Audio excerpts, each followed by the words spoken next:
वसीम भाई की मोहब्बत है कि पहले बुलाया था तो तब भी इतनी रात में लाके डाला था, आज बुलाया है तो आज भी इतनी रात में लाके डाला है।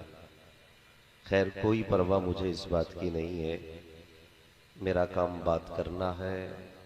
कोई सुने न सुने, कोई बोले न बोले, मैं नौकर हूं मदीने वाले का, बेशक आपका नहीं हूं। और जिनके दर की खैरात खाता हूं उन्हीं के नाम के गीत गाता हूं। सुभान अल्लाह सुभान। जो चले गए वो भी खुशनसीब हैं, जो बैठे हैं वो भी खुशनसीब हैं। जितनों ने इस जलसे में शिरकत की वो सब के सब खुशनसीब हैं।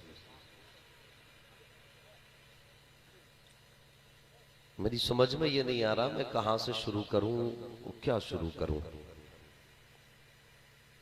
आपको समझाना शुरू करूं या करबला का जिक्र सुनाना शुरू करूं, ये नहीं समझ पा रहा। हर दिन नई नात और बयान सुनने के लिए हमारा चैनल अपना इजहरी नेटवर्क जरूर सब्सक्राइब करें और साथ में घंटी वाला बटन भी दबाएं।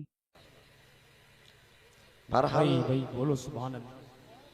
नहीं, आप बैठे रहिए। अब तो नाजिम साहब ने भी ये बात कह दी थी कि मैं हाथ भी नहीं उठवाऊंगा। भाई वाह माशाल्लाह नाजिम साहब, हमारी बारी में तो आपने भी पल्ला झाड़ दिया कि अब हाथ भी नहीं उठवाएंगे, आप थक गए होगे। तो मैं कह रहा हूं मैं सुभान अल्लाह नहीं कहलवाऊंगा, आप थक गए होगे। समझ रहे हैं आप मेरी बात? तो मैं इसी बात में खुश हूं कि जितने अब तक बैठे हैं यकीनन वो हुसैन के दीवाने बैठे हैं और यकीनन जिक्र सुनने ही बैठे होंगे। बेशक इंसान को दो चीजों से बड़ा प्यार है और दो चीजें पाने के लिए खर्च करता है। गौर करना मेरी बात पर। इंसान के लिए सबसे ज्यादा प्यारा होता है पैसा और उसके लिए उससे भी ज्यादा कीमती होता है वक्त।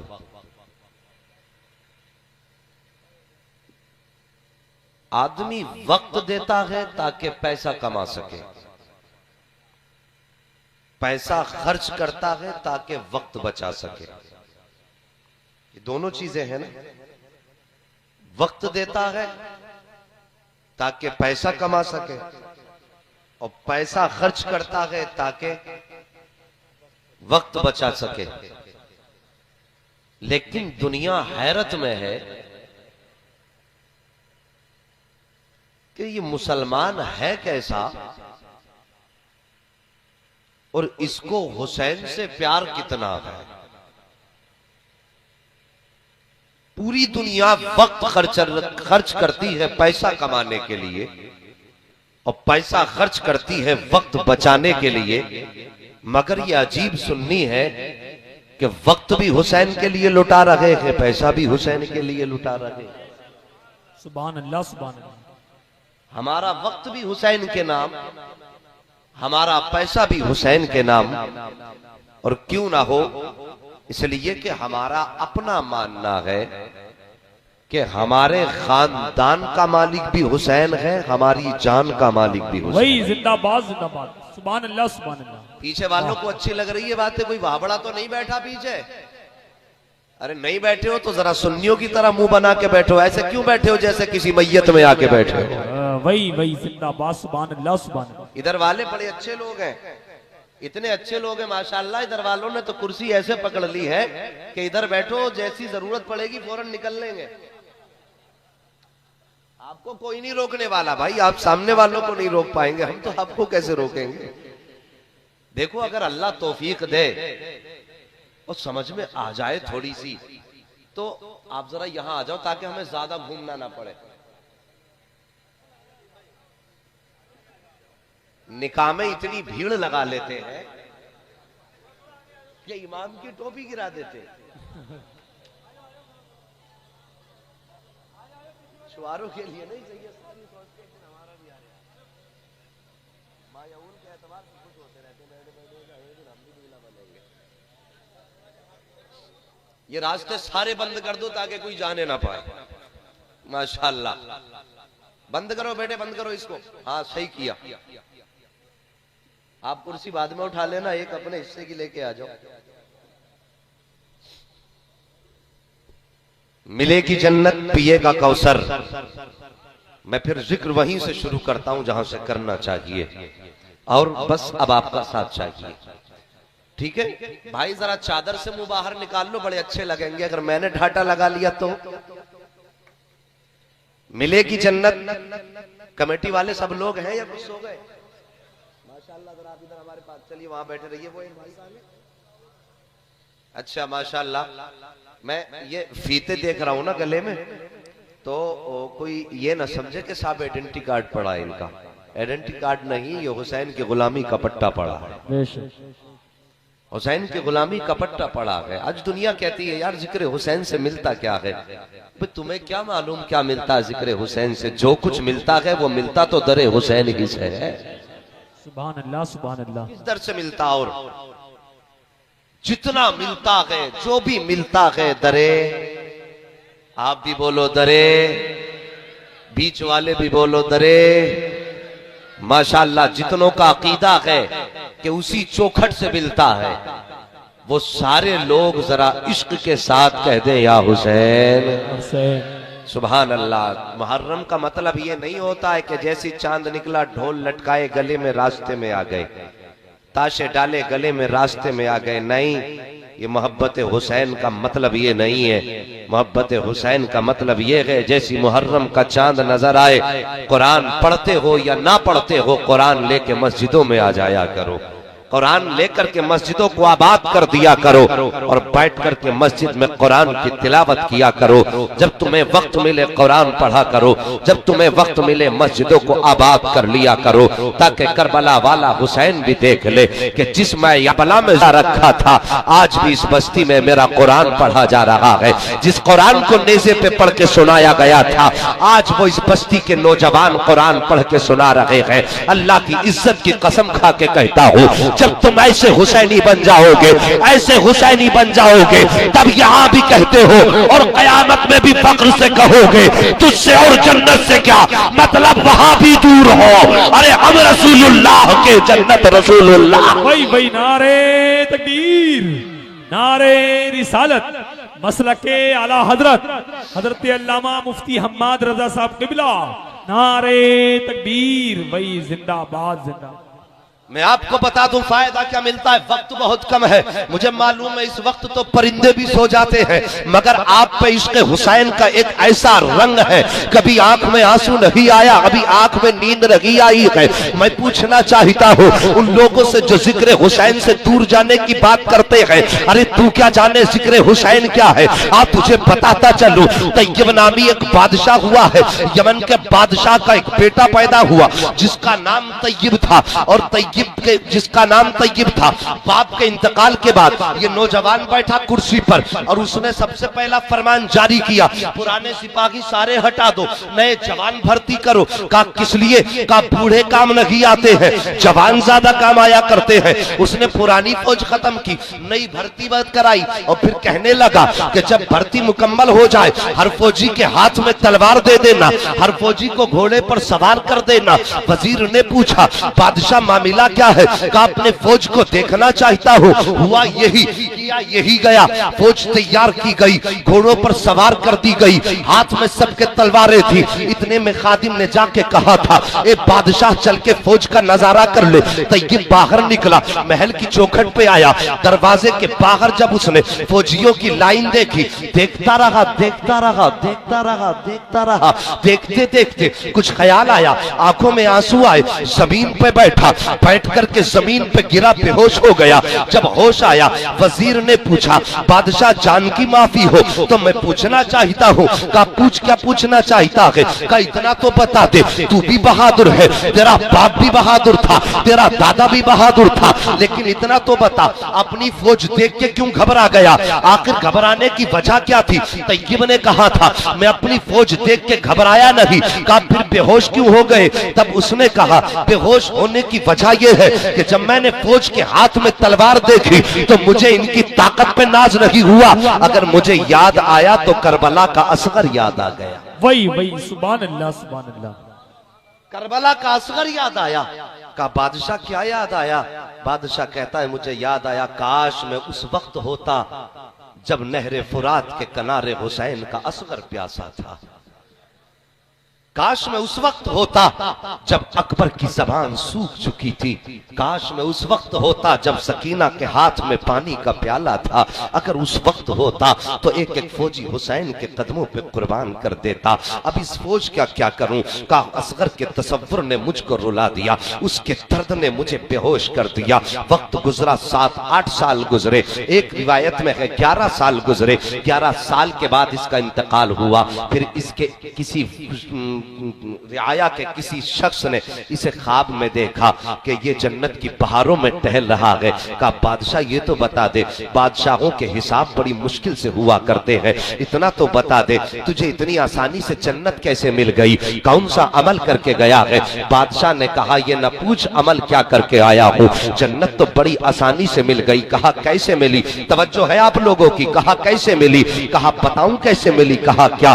कहा लोगों ने, अहबाब ने मेरे मरने के बाद मुझे गुस्ल दिया, कफन दिया, कांधे पे रख के लेके चले, मुझे चलने का मौका तक न दिया, कब्र में इस शान से उतारा कि मुझे झटका न लग जाए, इस प्यार से कब्र में रखा कि मुझे तकलीफ ना हो जाए। और जब कब्र में रख चुके हैं तो फिर वो बेरगबती दिखाई थी। तख्ते जब रखने लगे किसी ने पलट के कफन की तरफ न देखा, जब मिट्टी डाली गई तो पलट के कब्र की तरफ किसी ने न देखा। मैं तो अपनी कब्र में तरह डर रहा था। इतने में अल्लाह के हिसाब के फरिश्ते आ गए, मुझे आकर के उठा करके बैठाते हैं। जैसी मुझको उठा करके बैठाया, अब मैं तलाश कर रहा था मेरा मददगार कौन होगा, मेरा मसीहा कौन होगा, कौन है जो कब्र में साथ देने आएगा, कौन है जो कब्र में हिम्मत बनाने आएगा। चारों तरफ अंधेरा था, कोई बचाने वाला नजर नहीं आ रहा था। उसी दरमियान में एक फरिश्ता कहने लग जाता है, कफन से चेहरे से कफन हटाया, उसके बाद कहता है मर रब्बू का।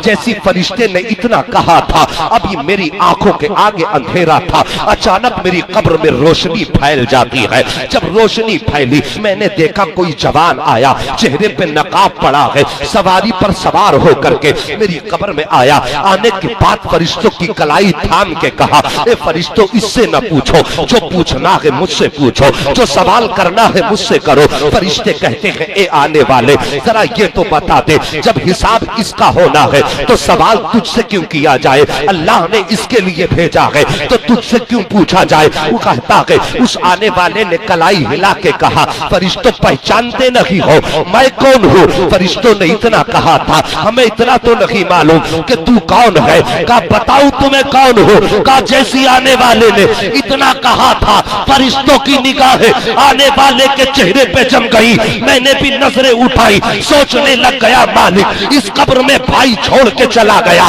बाप छोड़ के चला गया, खानदान वालों ने साथ न दिया, आखिर कौन है जो बचाने आ गया? जैसी आने वाले ने कहा था, पूछना चाहते हो कौन हो? फरिश्तों ने कहा था बता तो सही कौन है? उस आने वाले ने अपने चेहरे से नकाब पलट के कहा, ए फरिश्तों पहचानो मैं कोई और नहीं हूँ बल्कि करबला वाला हुसैन हूँ। मैं वो हूँ जिसकी यहाँ भी चलती है, कब्र में भी चलती है और जरूरत पड़ेगी तो हश्र में चलाई जाए। नारे तकबीर, नारे रिसालत, मसलके आला हजरत, जिक्रे इमाम हुसैन, अल्लामा मुफ्ती हम्माद रजा साहब क़िबला, उलमाए अहले सुन्नत वही जिंदाबाद। जरूरत पड़ी पड़ी तो हश्र में भी चलाई जाएगी। फरिश्तों ने कहा था इतना तो बता दे ये करम किस लिए है, इतना तो बता दे ये एहसान किस लिए है। मैं कहता हूँ हर मकतबे फिक्र के शख्स से अपनी निगाहों से तासुब का ऐनक उतारो, आला हजरत के इश्क का चश्मा लगा लो, उसके बाद तारीख का मुताला करो, तब तुम्हें पता चलेगा हुसैन क्या है। फरिश्तों ने कहा था आका इतना तो बताइए रहम करने की वजह क्या है, करम करने की वजह क्या है। करबला के हुसैन ने कोई जवाब न दिया। जब कोई जवाब न दिया फरिश्ते वापस चले गए। उसके बाद जब आका हुसैन जाने लगे तो उस कब्र में लेटे हुए तैयब नामी बादशाह ने करबला वाले का दामन थाम के कहा था आका इतना तो बता दे मेरी कौन सी नेकी काम आ गई है, इतना तो बता दे किस बुनियाद पे इतना करम किया जा रहा है। आका हुसैन की आंख में आंसू आ जाते हैं, इरशाद फरमाते हैं तैयब याद कर उस वक्त को जिस वक्त तेरी फौज तेरी निगाहों के सामने खड़ी थी, सबके हाथों में तलवारें थी, तेरा सीना फख्र से चौड़ा होना चाहिए था, तुझे तो अपनी ताकत पे घमंड आना चाहिए था, लेकिन तूने ऐसे माहौल में भी मेरे असगर की याद में आंसू बहा दिए थे। एक आंसू का कतरा तूने मेरे असगर की याद में बहाया था। एक सुन तैयब हम मुस्तफा के घर वाले हैं, हमारा वादा है जो हमारे इश्क में एक आंसू बहाएगा हम उसे तनहा नहीं छोड़ेंगे बल्कि हाथ पकड़ के जन्नत में दाखिल करके दिखाएंगे। नारे तकबीर, नारे रिसालत, मसलके आला हजरत, उलमाए अहले सुन्नत वही जिंदाबाद जिंदाबाद। मुबारक हो हुसैन यो हुसैन की महफिल तुम्हें, बड़े खुश नसीब हैं जो आका हुसैन का जलसा सजा के बैठे हैं। आका हुसैन का जलसा सजाना ये नसीब वालों का काम है। वही सुभान अल्लाह सुभान अल्लाह। कहा मुझसा ये कमीना, वो है ना ये तेरा कर्म है आका कि बना लिया है अपना। कहा मुझसा ये कमीना, कहा सिलसिला तुम्हारा। तभी हम कहते हैं मिलेगी जन्नत, पिएगा कौसर, कब्र में उसको ही चैन होगा, नमाज उसकी कबूल होगी कि जिसके दिल में। माशाल्लाह 3 साल पुराना शेर याद है। नमाज उसकी कबूल होगी कि जिसके दिल में हुसैन होगा। बेशक बड़ी शान वाला है हुसैन, बड़ी अजमतों वाला है हुसैन। आज तक तारीख में कोई ऐसा नवासा नजर नहीं आता, ऐसा शहीद नजर नहीं आता, ऐसा अजमतों का मालिक नजर नहीं आता। कैसा अजमतों का मालिक है, इजाजत हो तो बता दूं कितनी शान वाला है हुसैन, कितनी अजमतों वाला है हुसैन। मस्जिद नबवी है, सहाबा की अंजुमन सजी है। एक सहाबी खड़े होके कहते हैं आका एक बच्चे की शिकायत लाया।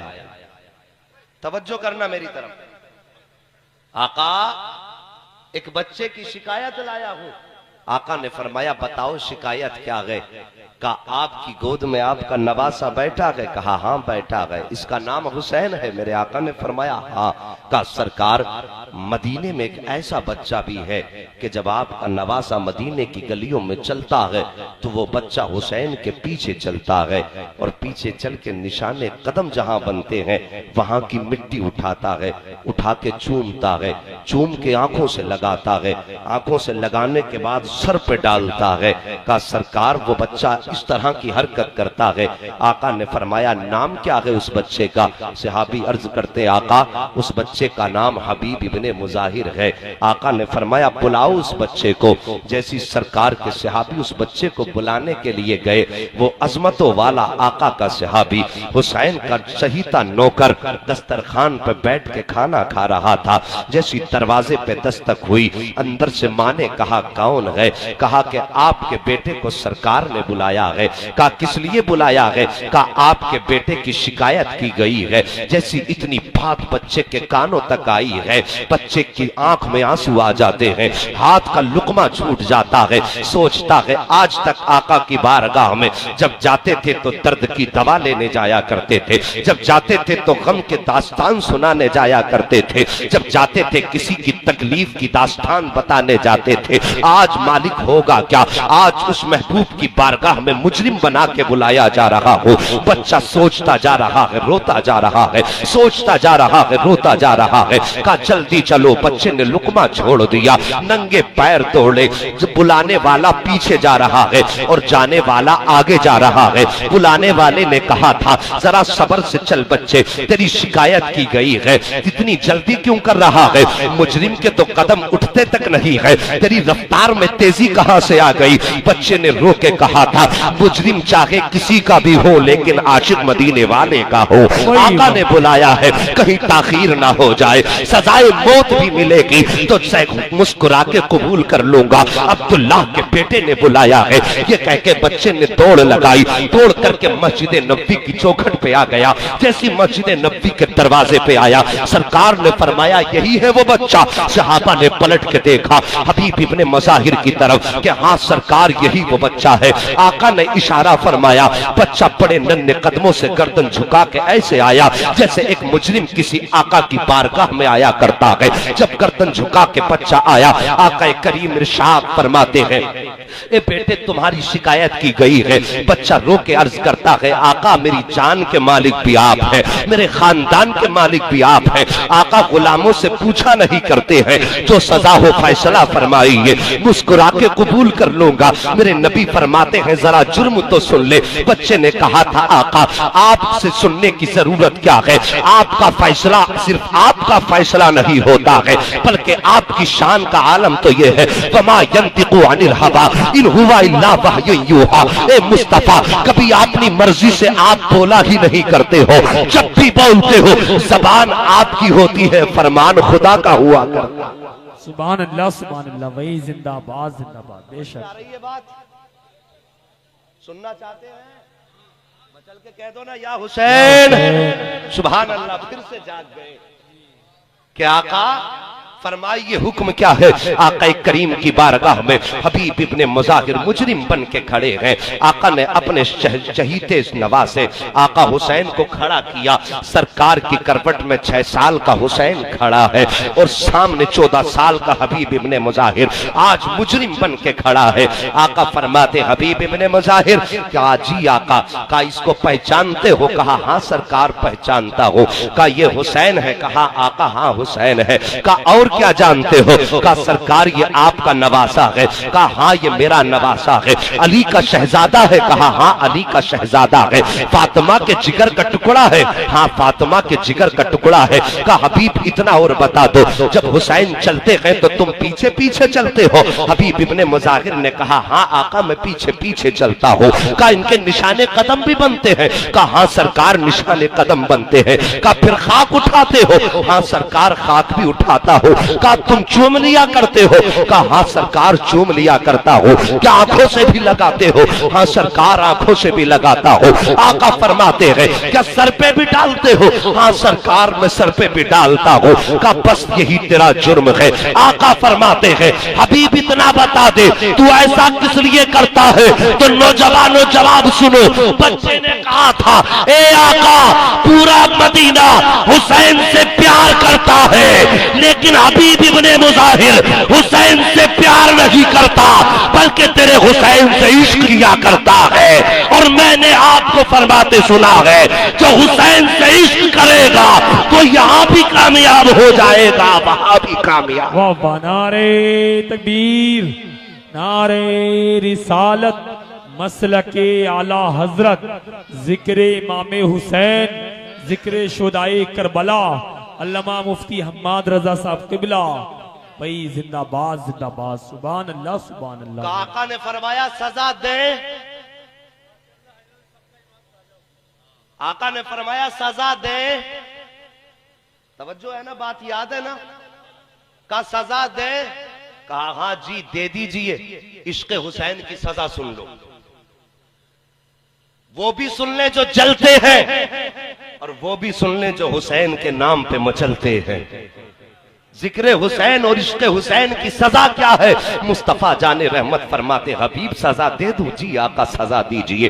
गर्दन झुक गई हबीब इब्ने मुजाहिर की, कुछ बोल नहीं सकते थे। उनकी शान का आलम तो ये है, तेरे आगे यूं हैं दबे लचे फुसहा अरब के बड़े बड़े, कोई यूं के मुंह में ज़बान नहीं लगी बल्कि जिस्म में जान नहीं। उस बारगाह में हबीब इब्ने मुजाहिर मुजरिम बन के खड़े हैं, जहां जिब्रील भी गर्दन झुका के खड़े हो रहे हैं। हिम्मत न थी कुछ कह पाते, आका करीम उठ के खड़े हो गए। का लो हबीब फरमाते लो हबीब इब्ने मुजाहिर सजा सुन लो। हबीब इब्ने मुजाहिर की गर्दन झुकी, आका फरमाते हबीब जरा सर तो उठा दे।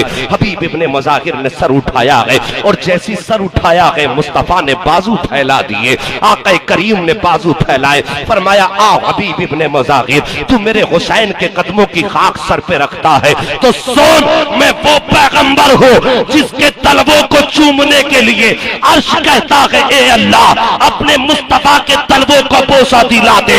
अगर अंबिया की महराज बैतुल मुकद्दस में हुई है, जिब्रील की महराज उम्मे हानी की चौखट पे हुई है, अर्श कहता है अल्लाह महबूब के तलवे चुमवा दे, मेरी महराज हो जाएगी। वो पैगंबर कहता है हबीब इब्ने मुजाहिर जिब्रील ने तलवे चूमे, उनकी महराज हुई है। अंबिया ने पीछे नमाजें पढ़ी, उनकी महराज हुई है। अर्श पे गया, अर्श ने तलवे चूमे, तब उसकी महराज हुई।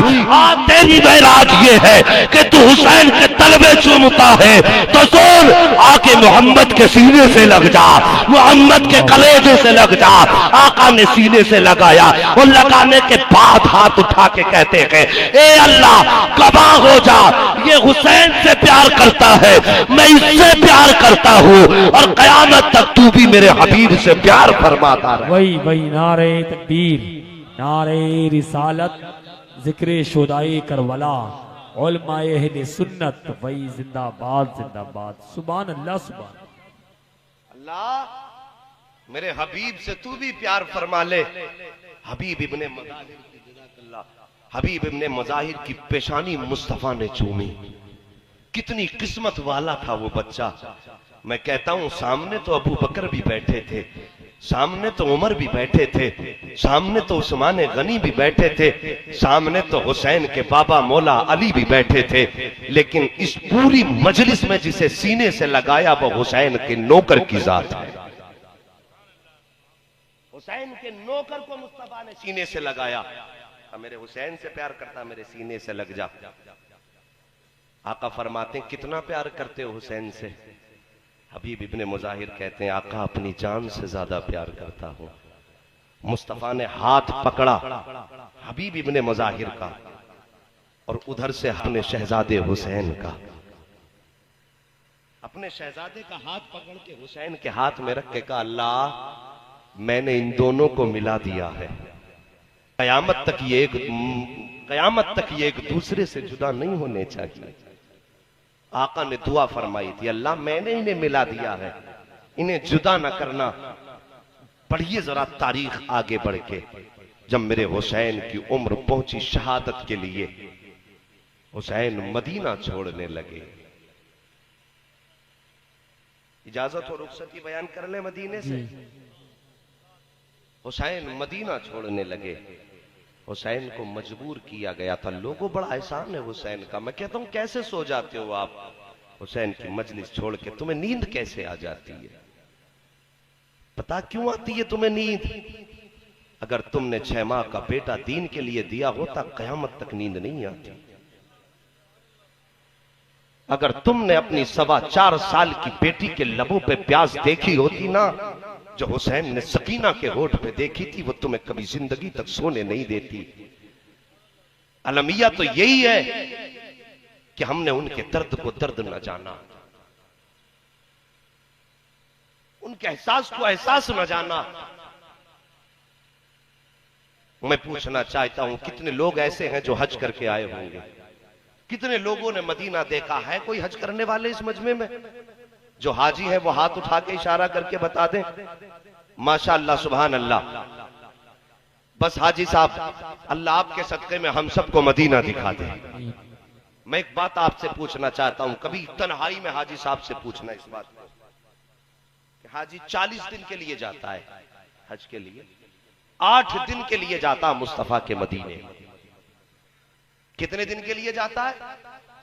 8 दिन के लिए। 8 पंजे 40 नमाजें सिर्फ पढ़वाई जाती हैं। लेकिन जब 40 नमाजें मुकम्मल होती हैं और जब मुस्तफा का मजार छूटता है तो जानते हो आने वाले के जिगर पे क्या गुजरती है? आने वाला पलट पलट के मुस्तफा के रोजे की जालियां देखता है और पलट पलट के रो के कहता, आका तमन्ना लेके आया था तेरे कदमों में दफन हो जाता, आरज़ू लेके आया था मुस्तफा जन्नतुल बकी में मिट्टी हो जाती, सरकार मेरी किस्मत न थी। आका जा तो रहा हूं दोबारा बुला लेना, आका जा तो रहा हूं दोबारा बुला लेना। जब मुस्तफा का मदीना छूटता है तो बाप की याद नहीं सताती, मां का प्यार याद नहीं आता, तब गुंबदे खजरा की सुनहरी जालियां रुलाया करती हैं।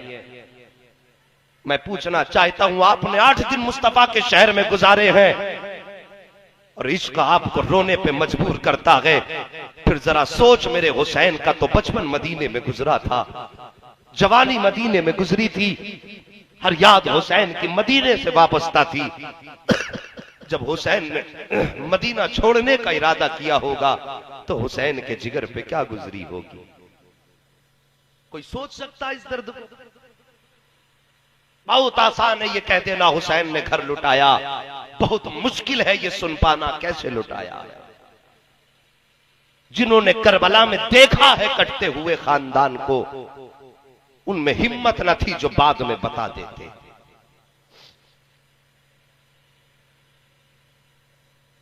मदीना है क्या?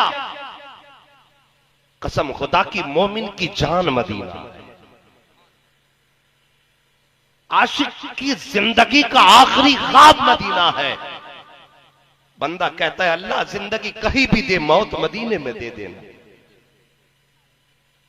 मौत आप भी कह दो ताकि अल्लाह हुसैन के सदके में मदीना अता फरमा दे। मौत मदीने में दे देना। अरे साकिब, हुसैन के तो बचपन से जवानी, जवानी से बुढ़ापे तक पहुंचे मदीने में। आओ, मदीने में एक बच्चा खड़ा है, गुंबदे खजरा की जालियों के सामने खड़ा था बच्चा, और वो बच्चा कोई और नहीं, सैयद था, खातून जन्नत की औलाद से था। अली का खून था उस बच्चे के रगों में, फातिमा ज़हरा की रगों का दूध था उस बच्चे के लहू में। आका के मजार पे खड़े होके वो 8 साल का बच्चा रो के कह रहा था, आका तेरा मेहमान हूं, 3 दिन का फाका है। आका खाना नहीं खाया मैंने,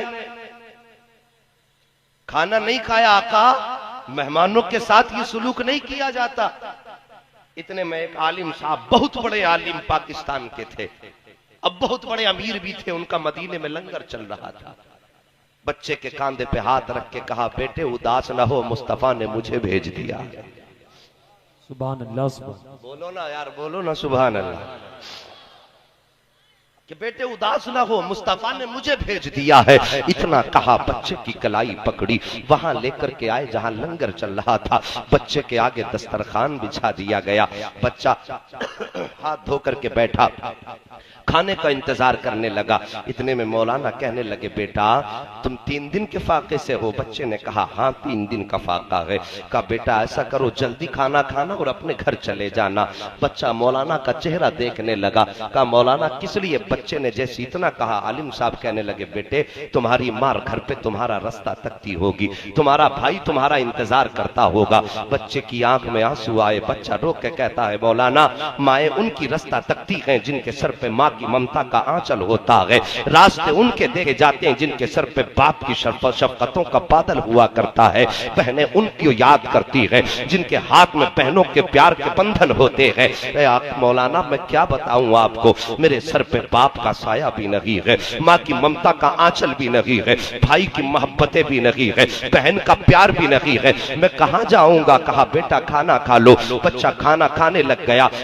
दस्तरखान पे खाना आया, मौलाना कहने लगे बेटा हमारे पाकिस्तान चलोगे? कहा क्या मिलेगा? कहा बेटे तुम सैयद हो, जब तुम हमारे पाकिस्तान में जाओगे लोग तुम्हें पलकों पे रखेंगे, मुस्तफा का खून है तुम्हारी रगों में। आलीशान गाड़ियां मिलेंगी टहलने के लिए, उम्दा उम्दा बंगले मिलेंगे रहने के लिए, अच्छे अच्छे खाने मिलेंगे खाने के लिए। बच्चे ने लुकमा वहीं छोड़ा और छोड़ने के बाद मौलाना का चेहरा देखने लगा। मौलाना कहते हैं बेटे बात क्या है? बच्चा कहता है मौलाना अच्छी गाड़ियां मिलेंगी। कहा हाँ बेटे गाड़ियां मिलेंगी। कहा लोग कांधे पे बैठाएंगे? कहा हाँ बेटे कांधे पे बैठाएंगे। क्या आलीशान बंगले मिलेंगे? कहा हाँ बेटे बंगले भी मिलेंगे। कहा मौलाना इतना बताइए कि लोग हमारी इज्जत करेंगे? कहा हाँ बेटे इज्जत करेंगे। कभी फाका तो नहीं होगा? कहा बेटे कभी फाका नहीं होगा, चल तो सही। बच्चे ने मौलाना की कलाई पकड़ी, दस्तरखान से उठ गया, खाना छोड़ दिया और लेके मुस्तफा के मजार के सामने आ गया। बच्चा रो के कहता है मौलाना माना के खाना भी अच्छा मिलेगा, आलीशान बिल्डिंगें भी मिलेंगी, टहलने के लिए गाड़ियां भी मिलेंगी, इज्जत करेंगे लोग कांधे पे बैठाएंगे। मौलाना इतना तो बताओ सब कुछ मिलेगा, क्या मुस्तफा का गुंबदे खजरा भी मिलेगा? जैसी बच्चे ने इतना कहा था मौलाना खामोश हो जाते हैं, आंख में आंसू आए। मौलाना ने रो के कहा बेटे गाड़ी मिलेगी, गुंबदे खजरा ना मिलेगा, बंगला मिलेगा, गुंबदे खजरा ना मिलेगा, आलीशान खाने मिलेंगे, गुंबदे खजरा ना मिलेगा, लोगों का प्यार मिलेगा, गुंबदे खजरा ना मिलेगा। बच्चे ने दामन पकड़ के कहा मौलाना वापस लौट जाओ, मुझे तुम्हारे शायर की जरूरत रही है। कहा बेटे किस लिए? बच्चे ने कहा था मैं सब कुछ छोड़ सकता हूँ लेकिन अपने नाना का गुंबदे खजरा नहीं छोड़ सकता। नारे तकबीर, नारे रिसालत, मसलके आला हजरत, उलमाए अहले सुन्नत, अल्लामा मुफ्ती हम्माद रजा साहब क़िबला वही जिंदाबाद। मैं पूछना चाहता हूं अगर 8 साल के बच्चे को मुस्तफा से इतना प्यार है तो हुसैन को कितना प्यार रहा होगा? आका हुसैन घर में तशरीफ लाए, फरमाया सैयदा जी भैया। कहा तैयारी करो। कहा कहां की? कहा मदीना छोड़ना है। जैसे इतना कहा सैयदा की आंख में आंसू आए। कहा भैया किस लिए? कहा सैयदा नाना का दीन बचाने का वक्त आ गया है, नाना का दीन बचाने का वक्त आ गया है। कहा अब्बास तैयारी कराओ, नाम तहरीर करके दे दिया। अब्बास इन लोगों की तैयारियां कराओ। सारे लोगों की तहरीर आ गई। हजरत अब्बास तैयारी में लग गए। आका हुसैन दरवाजे से बाहर निकले। सैयदा जैनब ने कहा भैया कहां जा रहे हो? आका हुसैन फरमाते हैं कि जैनब नाना को आखिरी सलाम करने जा रहा हूं।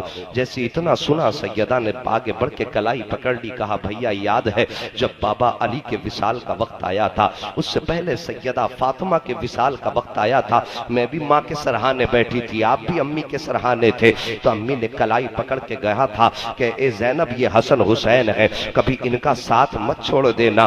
मैंने कहा था माँ तेरी बेटी हूँ साथ नहीं छोड़ूंगी। याद है हुसैन जब माँ ने कहा था कि मेरी बेटी जैनब हुसैन का साथ नहीं छोड़ना है? कहा भाई मैं तेरा साथ कैसे छोड़ दूं? कहा मैं भी चलूंगी। आका हुसैन ने फरमाया कि मेरे साथ चल। हुसैन के साथ सैयदा जैनब जब चली ना, साथ में आपके दोनों शहजादे ओनो मोहम्मद भी आ गए। अम्मी की कलाई पकड़ी, जैसी अम्मी की कलाई पकड़ी सोनो मोहम्मद ने हुसैन की शहजादी सैयदा सकीना आ गई। उनको देख करके आका हुसैन की उंगली पकड़ के हजरत सकीना जा रही है, ओनो मोहम्मद माँ की उंगली पकड़ के जा रहे हैं। चलते चलते जैसी मुस्तफा जाने रहमत का गुंबद खजरा आया, कौन बनाए बयान करेगा, कौन सुनेगा? किसमें हिम्मत है बयान करने की, किसमें जुर्रत है सुनने की? कितना दर्द हुसैन ने बर्दाश्त किया है। अब जरा मैं बयान करना चाहता हूँ, दिल से सुनना। आका हुसैन का जिक्र है, ये किसी का जिक्र नहीं है, ये उसका जिक्र है। अल्लाह की कसम अल्लाह ने जिसको जन्नत का मालिक बना छोड़ा है उस हुसैन का जिक्र करने लगा हो। आका हुसैन को जब गुंबद खजरा नजर आया, आका हुसैन की चीख निकल जाती है। रो के कहते नाना मैं तेरा हुसैन तेरे मजार पे आया हूँ, नाना मैं तेरा हुसैन हूँ, नाना पहचानो मैं वही हुसैन हूँ कि जिसको जन्नत से फरिश्ते जोड़े लेकर के आया करते थे। नाना मैं वही हुसैन हूँ जिसको फरिश्ते झूले झुलाया करते थे। नाना मैं वो हुसैन हूँ जिसने सवारी की जिद की थी तो आप उसको कांधे पे बैठा करके सवारी खिलाया करते थे। नाना मैं कोई शिकवा करने नहीं आया, मैं कोई शिकायत करने नहीं आया। ए नाना मैं तेरे मजार से आज जा रहा हूँ, आज तेरा मदीना तेरा हुसैन छोड़ रहा है। जैसे इतना कहा था और आगे आने वाले जुमले जब आका हुसैन ने कहे थे तो मुस्तफा के मजार पुरनवार की दीवारें हिल गई थी। वो जुमले क्या थे? आका हुसैन ने रो के कहा था नाना आज के बाद तेरे मजार पे अपने भी आएंगे, बेगाने भी आएंगे, दूर वाले भी आएंगे, करीब वाले भी आएंगे। नाना आज के बाद तेरा हुसैन तेरे मजार पे नहीं आएगा। जैसे इतना कहा है मुस्तफा का मजार हिलने लग जाता है। आका हुसैन की आंख में आंसू आए। मुस्तफा की कब्र अनवर को बोसा देने के लिए झुके तो ऐसे झुके के लेटे रह गए। आंख लग गई, मुस्तफा तशरीफ ले आते हैं। आका हुसैन के सर पे हाथ रख के मुस्तफा दुआ फरमा रहे हैं, अल्लाहुम्मा आतिल हुसैन सब्रम वाजरा। ए अल्लाह मेरे हुसैन को सब्र भी देना है, अजर भी देना है। ए अल्लाह मेरे हुसैन को सब्र भी देना है, अजर भी देना है। ये दुआ फरमाते जा रहे हैं। आका हुसैन नाना का चेहरा तक रहे हैं। नाना फरमाते हुसैन असगर के गले में तीर लगेगा, सब्र करके दिखाना है। अकबर के दिल में तीर पार होगा, बर्दाश्त करके दिखाना है। आका हुसैन ने जैसी नाना की जबान से ये जुमले सुने थे रो के कहते हैं नाना क्या हुसैन तनहा करबला में रहेगा? मेरे आका ने फरमाया था हुसैन तू तनहा करबला में नहीं होगा, बल्कि जब तू शहादत के मैदान में आएगा तो तू तनहा नहीं होगा, मैं भी होऊंगा, सारे अंबिया होंगे, तेरे बाप अली भी होंगे, हजरत फातिमा तो ज़हरा भी होंगी, तेरे बड़े भाई हजरत इमाम हसन भी होंगे। ए हुसैन तू तनहा न होगा, सारे अंबिया तेरा इस्तेकबाल करने के लिए करबला में तशरीफ लाएंगे और दुनिया देखेगी। ए हुसैन तू सब्र की वो दास्तान लिखेगा कि जिसको पढ़ते पढ़ते ज़माना पूरा हो जाएगा, लेकिन तेरे सब्र की दास्तान कयामत तक जवान बाकी रहेगी। नारे तकबीर, नारे तकबीर, नारे रिसालत, जिक्र शहीद आजम, जिक्र शहीद आजम, नारे तकबीर। का हुसैन सब्र से काम लेना है। आका हुसैन खामोश हो जाते हैं। अब जरा आगे बढ़िए, इजाजत हो तो और आगे बढ़ के बयान कर लूं। कह दीजिए जरा या हुसैन, सुभान अल्लाह, जरा जोर से कह दीजिए या हुसैन।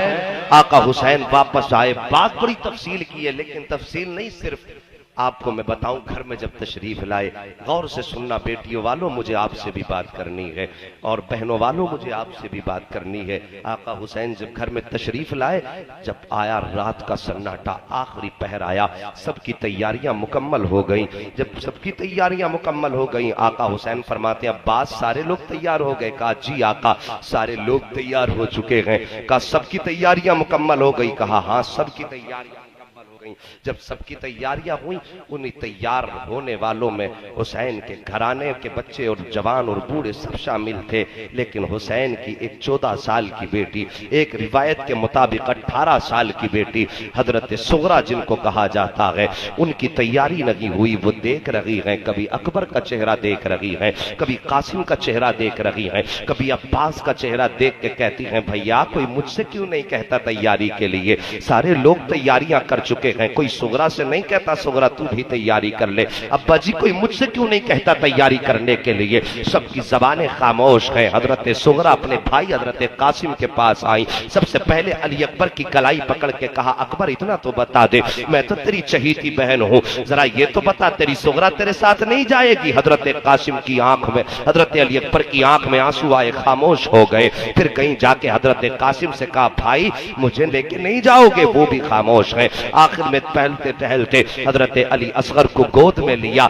और इसलिए लिया था कि आज तक हजरत सुगरा ही हजरत अली असगर को खिलाया करती थी, और आपकी गोद से हजरत अली असगर किसी की गोद में नहीं जाया करते थे। आप भी जानते हैं बच्चे जब किसी गोद में मानूस हो जाते हैं तो फिर वो माँ की गोद में भी नहीं जाया करते हैं। वो गोद हजरत सुगरा की गोद थी, जिससे असगर कभी किसी गोद में नहीं जाया करते थे। जब हर तरफ से हजरत सुगरा मायूस हुई, अपने असगर को सीने से लगा के खड़ी हो गई। वो जानती थी कि असगर मेरे बगैर किसी पे चुपता नहीं है, न किसी की गोद में जाता है। जब जाने की बारी आएगी तो कह दूंगी कि असगर मेरे बगैर किसी पे नहीं रुकता है, तब तो मुझे नहीं छोड़ा जाएगा। ये सोच के असगर को लेके खड़ी है।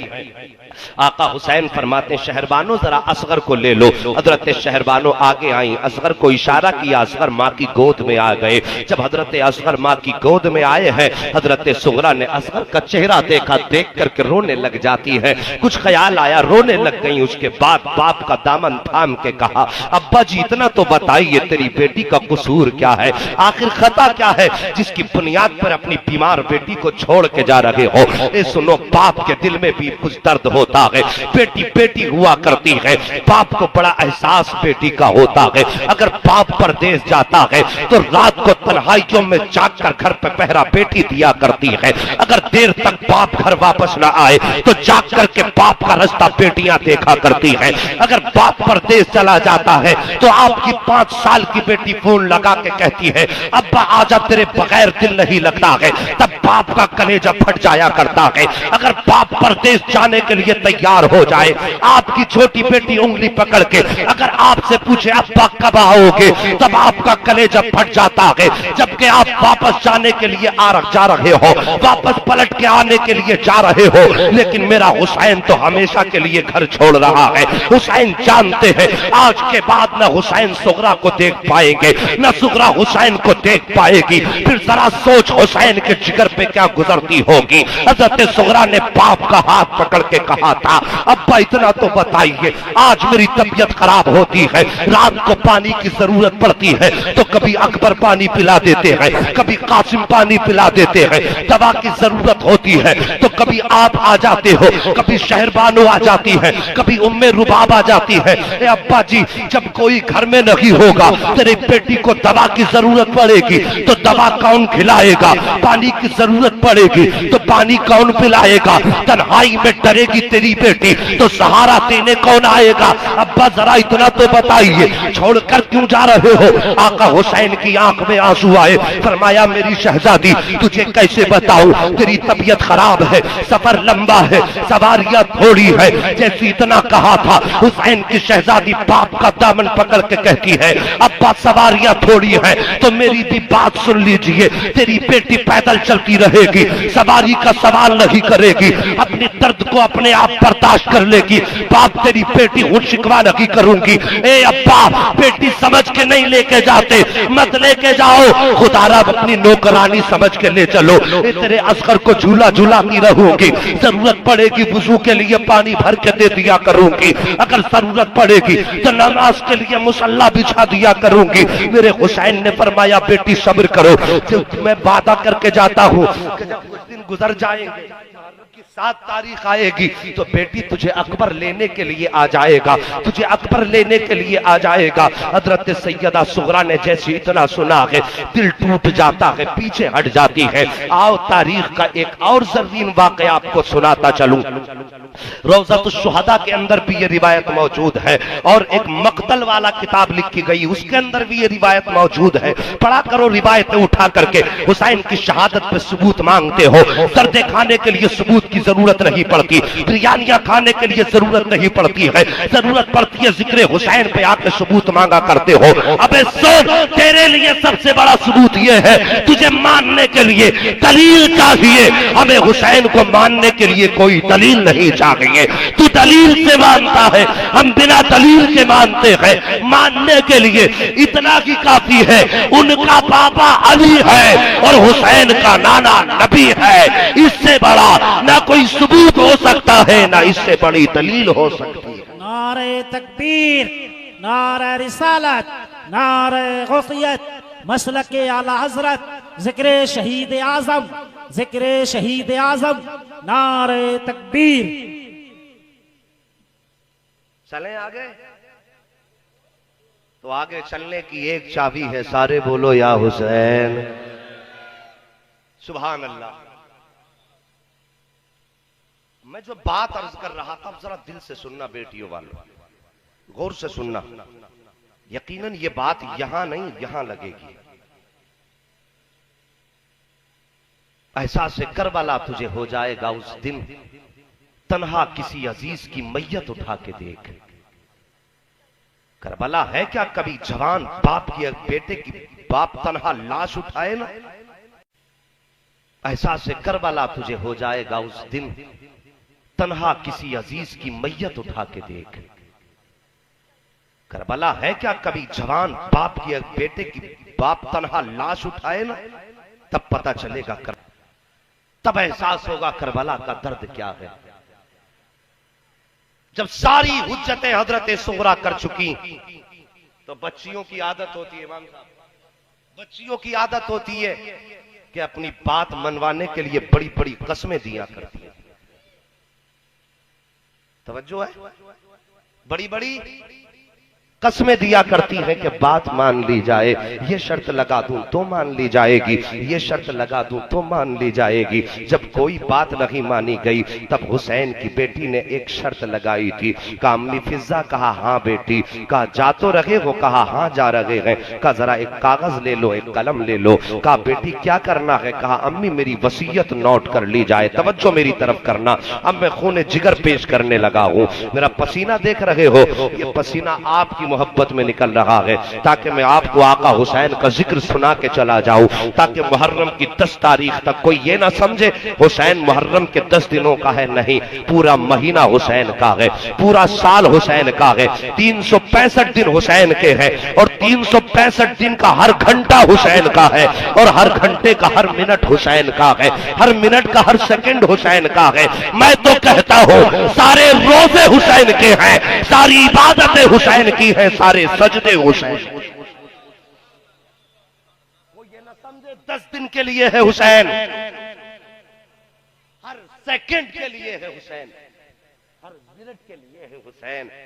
कितनी बड़ी कुर्बानी हुसैन ने दी। हजरत सुगरा ने कहा था अम्मा फिजा जरा कलम कागज लेकर के आओ। कहा बेटी क्या करोगी? कहा अम्मा जरा वसीयत तहरीर करानी है। कहा जल्दी करो कलम लाओ, हुसैन की बेटी वसीयत लिखाना चाहती है। तारीख गवाह है, अब इस वाक़े को लिखने के बाद मुद्दतों कलम रोया होगा और जमाने तक किताब के औराक रोए होंगे। जिस जगह किताब रखी गई होगी एक जमाने तक दरो दीवार रोए होंगे। कितना दर्द था हुसैन की बेटी की जुदाई में। जैसी इतना कहा था अम्मी कलम कागज में लगाओ, कलम कागज मंगाया गया। हुसैन भी खड़े हैं, अब्बास भी खड़े हैं, अली अकबर भी खड़े हैं, हजरत कासिम भी खड़े हैं, और मोहम्मद भी खड़े हैं, खानदान नबुव्वत की शहजादियां खड़ी हैं, भाई अकबर भी सामने है, इमाम ज़ैनुल आबिदीन भी सामने है, पूरा खानदान सामने है। कहा बेटी कलम कागज आ गया, अब जरा बता तो सही क्या लिखना चाहती हो, वसीयत क्या है? हजरत सुहरा की आंख में आंसू आए। सबसे पहले हुसैन की बेटी ने अपनी निगाह डाली अपने चाचा गाजी अब्बास के चेहरे पे और डालने के बाद कहा कि अम्मी जान लिखो, अगर मेरा इंतकाल हो जाए तो मेरे चाचा गाजी अब्बास मेरे जनाजे को कांधा ना दे।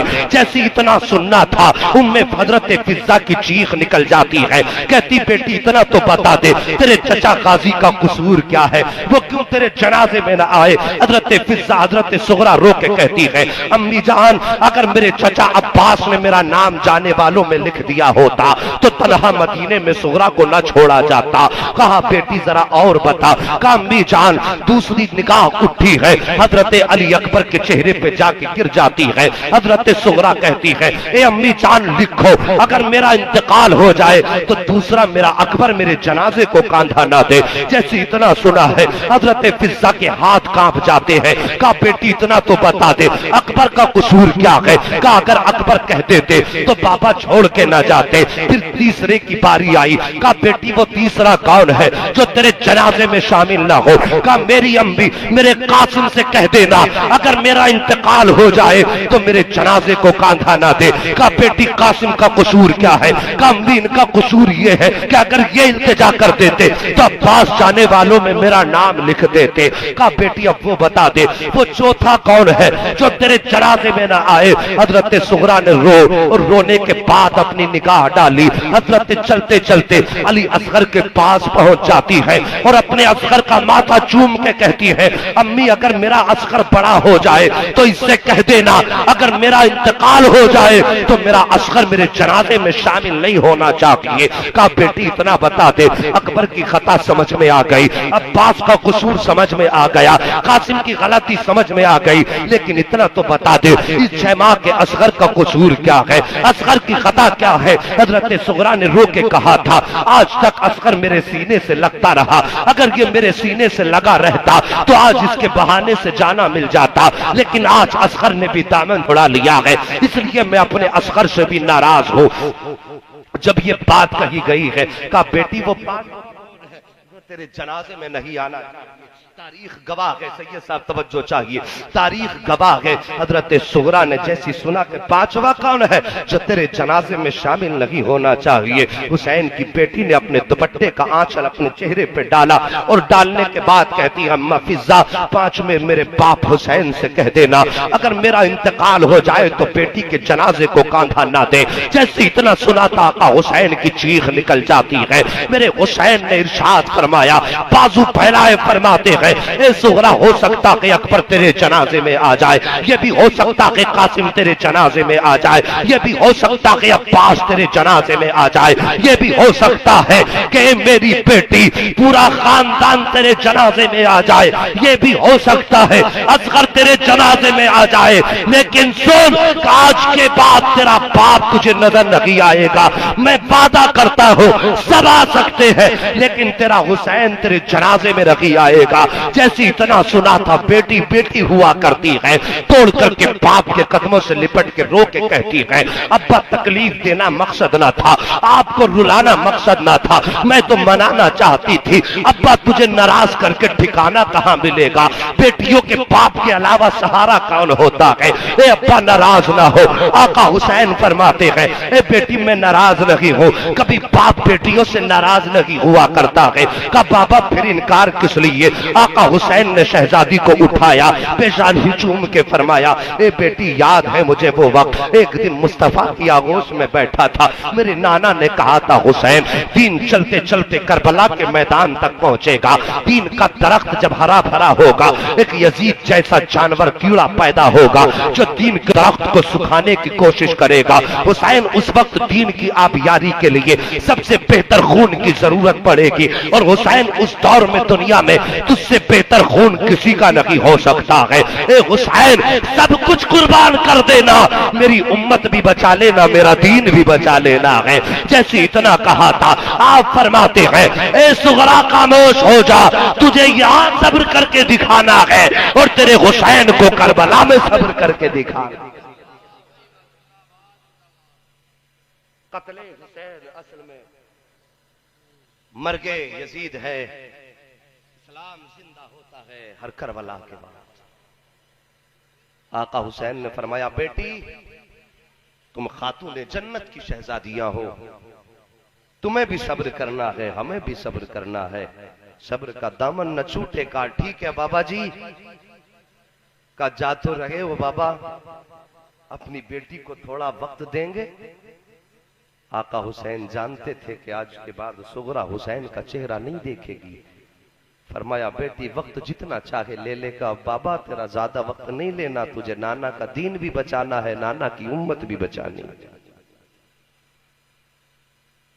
कहा बेटी क्या करोगी, कहा ठहर जाइए। सबसे पहले हजरत सुगरा गई, अकबर की कलाई पकड़ी, कहा भाई जरा एक बार चल के दिखा दे। हजरत अली अकबर जब चले, आका हुसैन फरमाते, बेटी सुगरा अकबर को क्यों चला रही हो, इसे तो सफर लंबा करना है। हजरत सुगरा ने रो के कहा, अब्बा जी आप बताया करते थे कि नाना की सूरत अकबर जैसी थी, या अकबर का चेहरा नाना जैसे लगता। कहा मैंने इसलिए कहा अकबर जरा चल के दिखा दे, पता नहीं सुगरा जिंदा रहे या ना रहे, तुझे दोबारा देखे न देखे, मैं तेरी बहन तू मेरा भाई है, जरा चल के दिखा दे ताकि नाना मुस्तफा की याद आखिरी बार ताजा हो जाए। अकबर जरा चल के दिखा। हजरत अली अकबर चले, ठहर गए। हजरत सुगरा गई, दौड़ी दौड़ी गई, नरम नरम मिट्टी इकट्ठा की।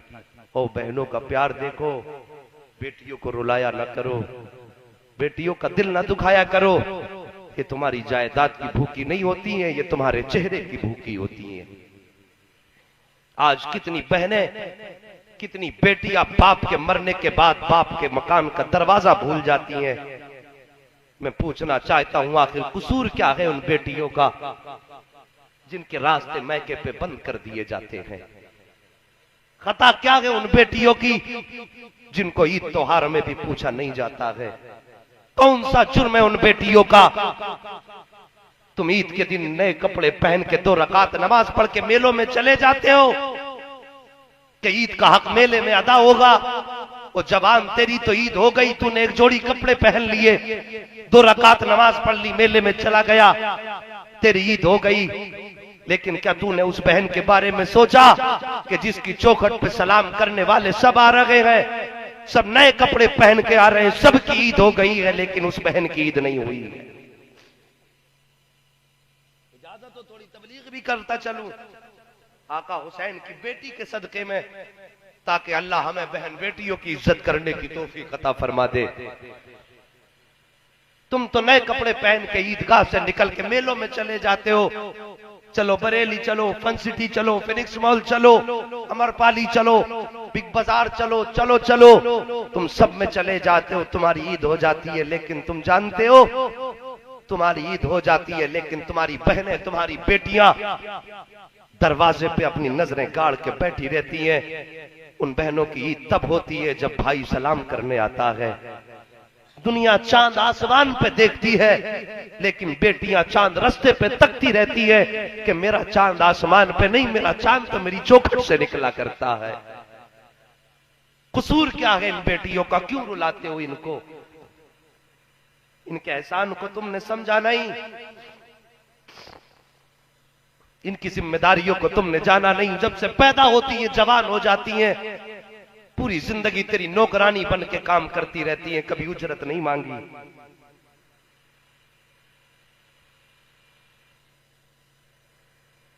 गरम गरम रोटियां पका के खिलाती रही। न जाने मेरे बाद मेरे अब्बा को रोटी कैसी मिलेगी। अपनी मौजूदगी में बेटियां, दुनिया सोती रहती है, लेकिन बेटियां जगती रहती हैं कि अब्बा आएंगे, खाना खाएंगे।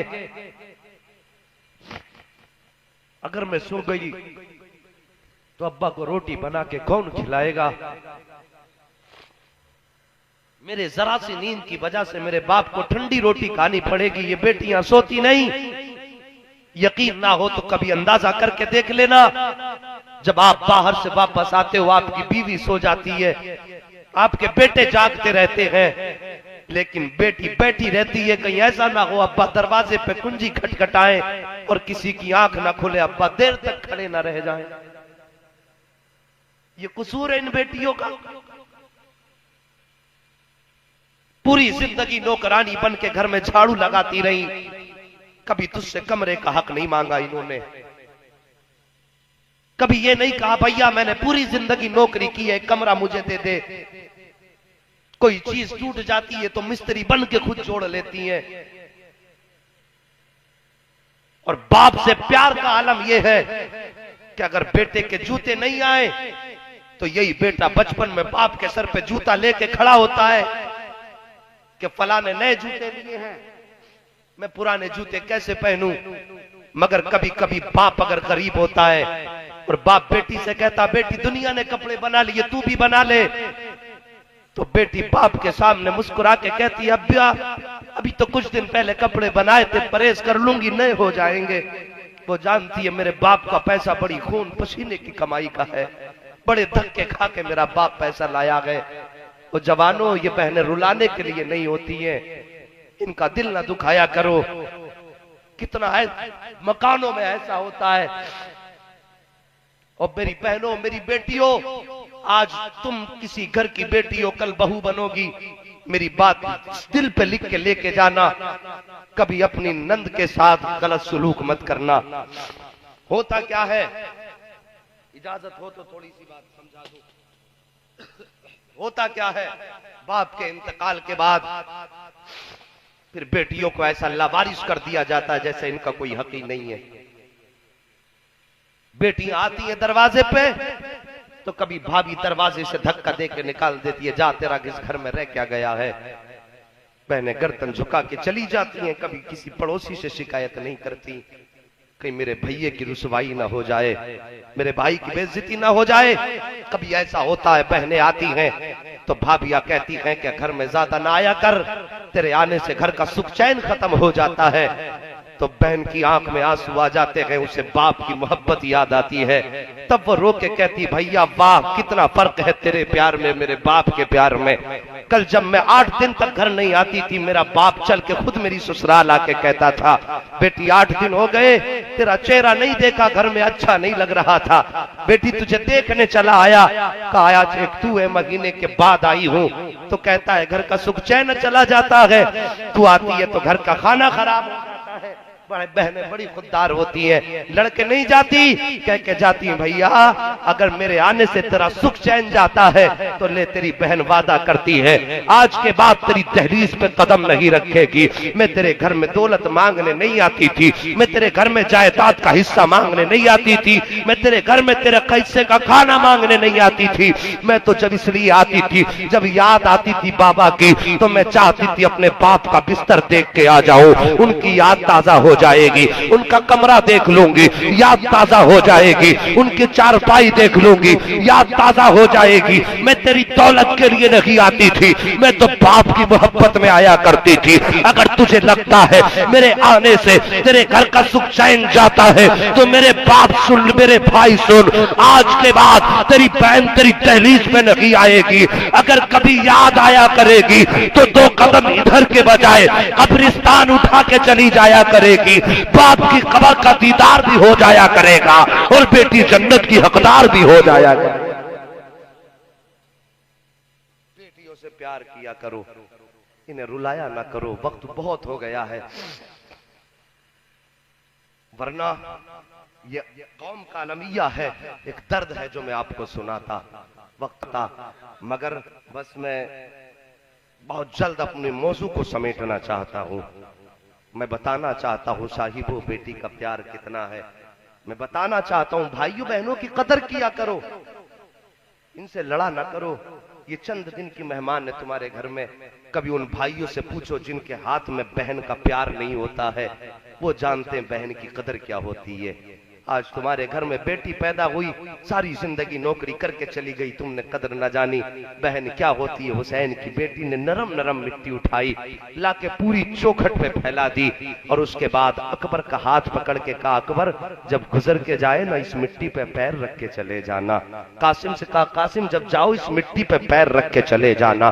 चाचा अब्बास जब जाओ मिट्टी पे पैर रख के जाना। अब्बा जी हुसैन जब जाओ तो मिट्टी पे पैर रख के जाना। आका हुसैन फरमाते, सुगरा तेरा मुअम्मा समझ में नहीं आया, ये तूने किस लिए किया है। हजरत सुगरा की चीख निकलती है, रो के कहती, अब्बा साथ जाने का शरफ तो न मिल सका, तनहा मदीने में रह रही है तेरी बेटी। मैंने ये मिट्टी इसलिए बिछाई है कि जब अकबर निकल के जाएंगे इस मिट्टी पे पैर रखेंगे निशाने कदम बन जाएगा। कासिम निकल के जाएंगे मिट्टी पे पैर रखेंगे पैर का निशान बन जाएगा। अब्बास गुजरेंगे मिट्टी पे पैर रखेंगे निशाने कदम बन जाएगा। का बेटी फिर का जब अकबर की याद आया करेगी तो मैं निशाने कदम देख लिया करूंगी, बहन के दिल को ठंडक मिल जाया करेगी। अगर अकबर की याद आया करेगी निशाने कदम देख के तसल्ली हासिल कर लिया करूंगी। मेरे हुसैन ने बेटी को सीने से लगाया। उसके बाद खानदान ने सुगरा को अलविदा कहा और खानदान ने शहर मदीना छोड़ा है और छोड़ करके पूरा खानदान करबला को आबाद कर चुका है।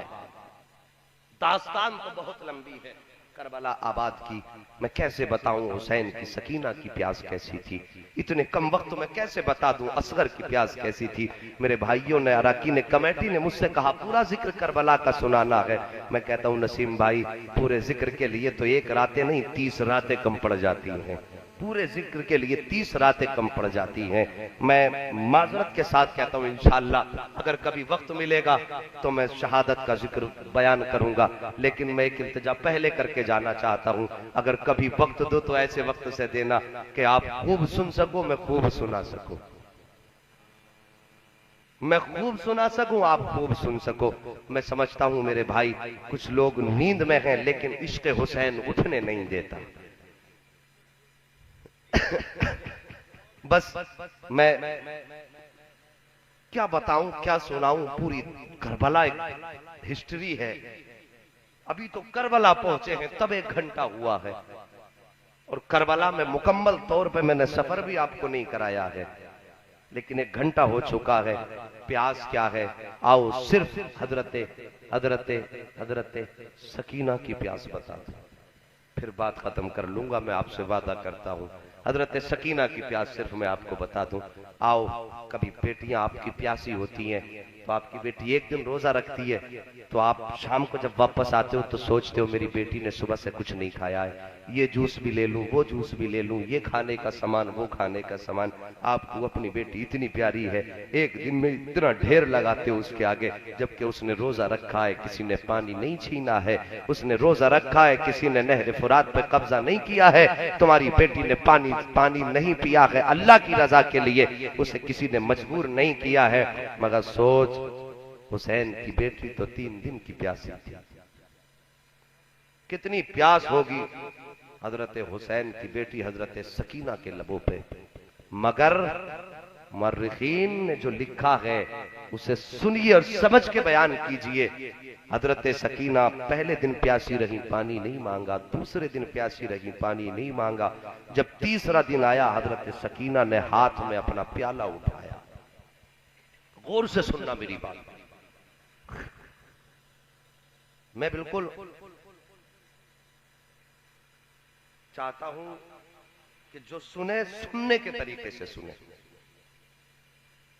पानी का प्याला उठाया और उठाने के बाद हजरत शहरबानों के खेमे में गई, कहने लगी फूफी पानी मिलेगा, अम्मी जान पानी मिलेगा। हजरत शहरबानों ने कहा बेटी अगर पानी होता तो मेरी सकीना तेरी प्यास से ज्यादा नहीं था। वापस पलटी, उम्मे रुबाब के खेमे में गई, अम्मी पानी मिलेगा? कहा बेटी पानी होता तेरे प्यास से ज्यादा नहीं था। फिर गई, आखिर में घूमते घूमते आखिर में बारी आई इमाम सज्जाद, इमाम ज़ैनुल आबिदीन के खेमे में जाके कहती हैं सज्जाद पानी मिलेगा? कहा बेटी अगर पानी होता मेरी बहन तो पहले सबसे पहले तुझे पिलाया जाता। कहा पानी फिर कहीं नहीं मिलेगा? कहा हाँ, जाके गाजी अब्बास की बारगाह में चली जा, ये वो चौखट है जिससे कोई खाली नहीं गया है। अभी गाजी अब्बास आका हुसैन के खेमे में थे, मैदान की इजाजत मांग रहे थे। आका हुसैन ने फरमाया गाजी तू चला गया तो मेरी फौज का सिपह सालार कौन बनेगा, मेरी फौज का जनरल कौन बनेगा? आपने शहीदों की तरफ देख के फरमाया किस सिपह सालार की बात करते हो, किस फौज की बात करते हो? जिस फौज में अकबर ना रहा वो फौज, जिस फौज में कासिम ना रहा वो फौज, जिस फौज में ओनो मोहम्मद ना रहे उस फौज की बात करते हो। मैं किस फौज का सिपह सालार हूँ? का पास वापस चला जा, मैं तुझे जाने की इजाजत नहीं दूंगा।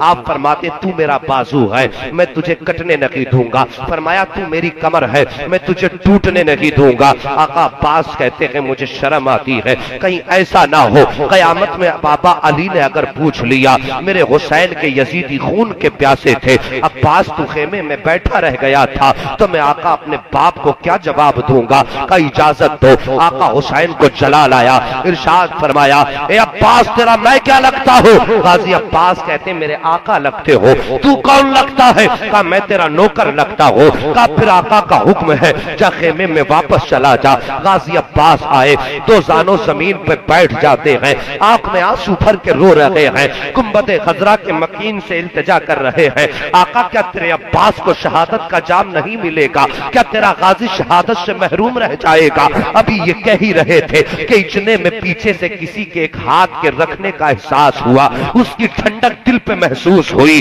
हजरत गाजी ने पीछे पलट के देखा, हजरत सकीना का हाथ गाजी अब्बास के कांधे पे रखा है, एक हाथ में पानी का प्याला है। आका अब्बास देख के कहते हैं मेरी सकीना कैसे आई हो? कहा चचा किसी खेमे में पानी नहीं मिल सका, मैं सोच के आई हूँ कि तेरी चौखट से कोई खाली नहीं गया है, मेरे गाजी पानी ला दे, पानी की जरूरत पड़ गई है। गाजी अब्बास कहते हैं ए मेरी बेटी आज मेरी सुगरा को पानी की क्या जरूरत पड़ गई है?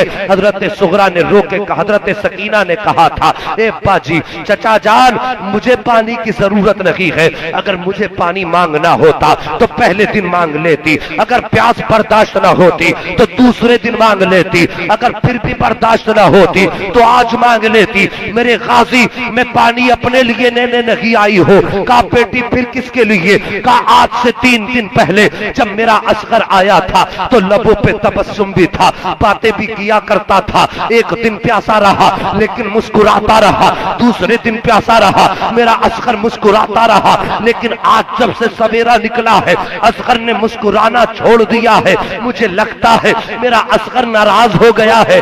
मैं इसलिए वादा करके आती हूँ, असगर उदास ना हो, गाजी से पानी मंगवा के दूंगी। कहा चचा पानी ला करके पिला दो। जैसे इतना सुना था, गाजी अब्बास की आंख में आंसू आ जाते हैं और रो करके कहते हैं, ए मेरी सकीना, अगर तेरे पापा ने रोका ना होता तो अब्बास पानी पिला करके दिखा देता। कहा ठीक है। कहा चाचा पानी नहीं लाओगे? कहा बेटी कैसे जाऊं, तेरे पापा ने रोक दिया है। गाजी अब्बास की बातें सुनी, ये कह के वापस पलटी और रो के कहने लगी, गाजी तुझसे ये उम्मीद ना थी, तेरी चौखट से सकीना खाली हाथ जाएगी, ये सोचा नहीं था। जैसे ये कह के वापस पलटी है, गाजी अब्बास की चीख निकल जाती है। पलट के घुटने जमीन पे रखे, फरमाया आ सकीना, चचा के सीने से लग जा, अपने चचा से नाराज ना हो। हजरत सकीना दौड़ के आई। कहा बेटी एक बात मैं बता दूं? कहा चचा बोलिए तो सही। आप फरमाते हैं, ए सकीना बाप से इजाजत तू दिला दे,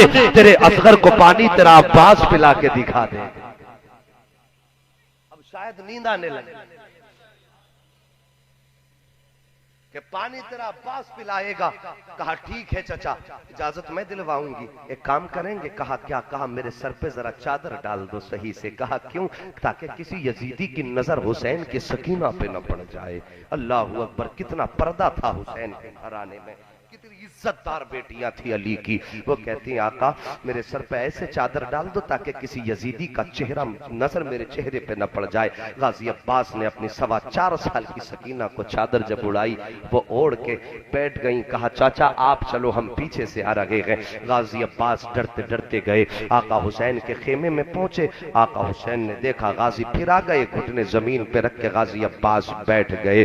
जैसे गाजी अब्बास बैठे, आका हुसैन फरमाते मेरे गाजी है, फिर वापस आ गया। गाजी अब्बास ने कोई जवाब न दिया, अभी खामोश थे, आंख में आंसू थे। इतने में सैयदा सकीना आई, हाथ में मशकीजा लाई। लाने के बाद चचा के कांधे में डाल के कहती गाजी जल्दी कर, मेरा असगर प्यासा है। मेरे गाजी जल्दी कर, मेरा असगर प्यासा है। जा नहरे फुरात पे चला जा, मेरे असगर के लिए 2 घूंट पानी के लिए। हजरत सकीना ने इतना कहा है, गाजी अब्बास का अब चेहरा उठा है, नजरें आका हुसैन की नजरों से टकरा जाती हैं और रो के कहती है, असगर रो के कहते हैं कि मेरे आका हुसैन इतना तो बता दे। आप कहते हैं गाजी खेमे में चला जा, आपकी बेटी कहती है गाजी नहरे फुरात पे चला जा। आका बता मैं तेरी मानू या तेरी बेटी की मानू? आका हुसैन रो के कहते हैं, ए अब्बास जल्दी कर, नहरे फुरात पे चला जा, इसलिए कि सकीना तो वो है जिसकी न कभी गुंबदे खजरा के मुस्तफा ने डाली है और न कभी काबे के मालिक खुदा ने डाली है। जा तैयारी कर और मेरे सकीना का कहा मान ले। गाजी अब्बास ने तैयारी की, मशकीदा गले में डाला, चलने लगे, घोड़े पे सवार हुए, तलवार निकाली। आका हुसैन ने फरमाया अब्बास तलवार किधर? आका 22,000 यजीदी है, नहरे फुरात पर पहरा है, पानी कैसे लाऊंगा? आका हुसैन ने फरमाया अब्बास पानी लेने जा रहे हो, तलवार मत चला देना। समझिए शान करबला वालों की कि पानी लेने जा रहे हो, तलवार मत चला देना। काका तलवार नहीं चलाऊंगा। क्यों? आका हुसैन ने फरमाया अगर अब्बास आज तुमने तलवार चला दी तो कयामत तक नस्लें ताने देंगी कि अली के बेटे पानी के लिए लड़ते लड़ते मर गए थे। समझ में आई आपके बात? कि अली के बेटे पानी के लिए लड़ते लड़ते मर गए थे। कहा अब्बास तलवार नहीं चलानी है। कहा फिर? कहा तलवार नियाम में डाल लो। तलवार अली के शेर ने नियाम में डाल ली। कहा हाँ अब्बास इतनी इजाजत देता हूं, अगर कोई यजीदी हमला करे तो अपनी तलवार से रोकना है, मारना किसी को नहीं है। मेरा ईमान कहता है अगर इजाजत मिल जाती है ना गाजी अब्बास को तो 22,000 की औकात कुछ नहीं थी, 22 लाख भी कम पड़ सकते थे। ये उनकी तलवार नहीं, उनके खून की जरूरत थी। और फिर उन पे मदीने वाले मुस्तफा का हाथ था। अब तलवार मत चला देना। और हुआ भी यही। तारीख में कोई वर्क ऐसा दिखा दो, नहरे फुरात जाने तक गाजी अब्बास ने तलवार चलाई। कोई भी एक वर्क उठा के दिखा दो, नहरे फुरात में जब तक पहुंचे हैं गाजी अब्बास ने तलवार को हाथ नहीं लगाया। क्यों? किसी में जुर्रत ही नहीं थी अली के शेर का कोई मुकाबला कर पाता। जब चले तो रास्ते फट गए, साफ रास्ता, नहरे फुरात में घोड़ा डाला, मशकीजा भरा, पानी हाथ में लिया ना, जब चुल्लू में लिया तो सकीना की याद आ गई। क्या याद आई? जब चलने लगे थे हजरत सकीना ने हाथ पकड़ के कहा था, गाजी वादा करके जा, पानी तो लेके आएगा ना। गाजी अब्बास ने कहा था, सकीना तेरे चचा का वादा है, पानी लाऊंगा। कहा अगर नहीं लाए तो? कहा वादा है, अगर आऊंगा तो पानी लाऊंगा और पानी नहीं लाऊंगा तो सकीना वापस नहीं आऊंगा।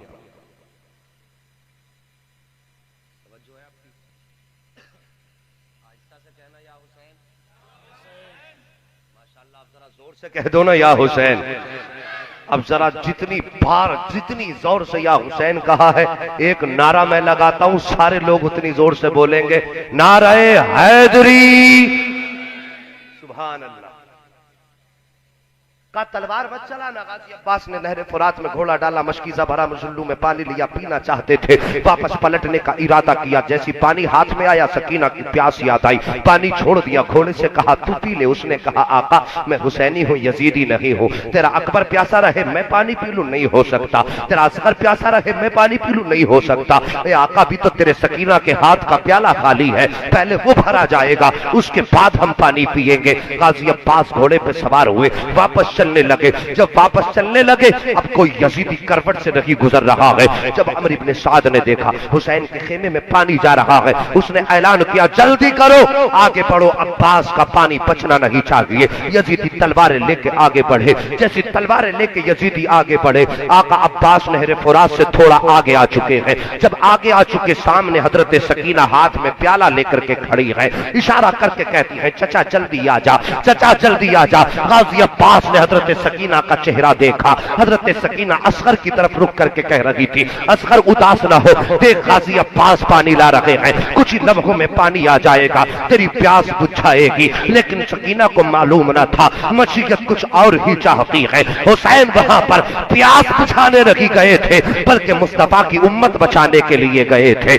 जैसी आका अब्बास बड़े हैं, यजीदी आगे आए तलवारें लेकर के। अब गाजी अब्बास ने तलवार निकाली है। जो तलवार गाजी अब्बास के सामने आती, गाजी अब्बास अपनी तलवार उस तलवार के सामने कर देते। और उनके तलवार की करामत यह थी कि जो तलवार गाजी अब्बास की तलवार से टकराती थी, वो मारने वाले की गर्दन काट दिया करती थी, मारने वाले का सर कलम कर दिया करती थी। बहुत देर तक तो यजीदी समझ न पाए तलवार किसकी चल रही है, गर्दन किसकी कट रही है। जब समझ में नहीं आया, बहुत देर के बाद समझे तो अमर इब्ने साद ने कहा सुनो, अली के शेर का सामने से मुकाबला नहीं किया जा सकता। का फिर का ऐसा करो, पीछे से इसके बाजू काट दो ताकि तलवार थम जाए। अब यजीदी पीछे से आए हैं, एक यजीदी ने वार किया, आपका दाना बाजू कटा। जैसी दाहना बाजू कटा है, गाजी अब्बास ने मशकीजा बाएं कांधे पे डाला। उसके बाद दूसरे यजीदी ने बाएं बाजू पे वार किया है, बायां बाजू कटा है।